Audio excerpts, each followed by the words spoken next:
Hello guys, it's Genevieve Tabeli Norman. Hindi pa masyadong poor. Kasi naalala ko pa itong glass house na ito. Ang mahal kaya ng glass house na ito, bigyan ni Mr. For Me. Tapos, so meaningful yan, huwag kayong mag-alala dyan.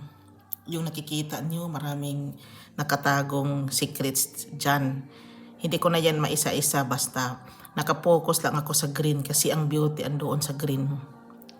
Isabi ko lang sa inyo na I am the wife of Mr. Frank Norman. Kahit anong sabihin ninyo, I am the wife.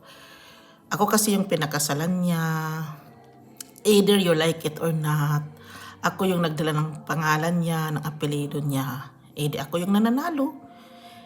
Itong view na kinuhanan ko guys, it's spring na dito talaga sa amin. Tapos, bigay talaga daw niya sa akin yung glass house na yan.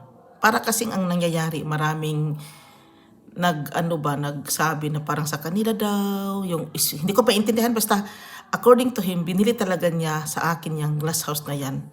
Kasi noong hindi pa kami nagkatuluyan, wala namang ganyan eh.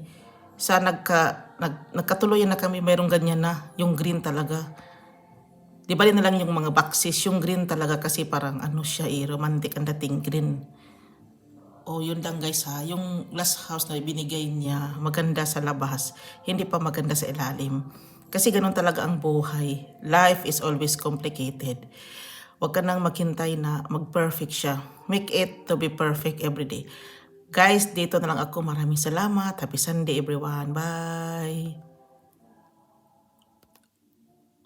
Bye. Bye.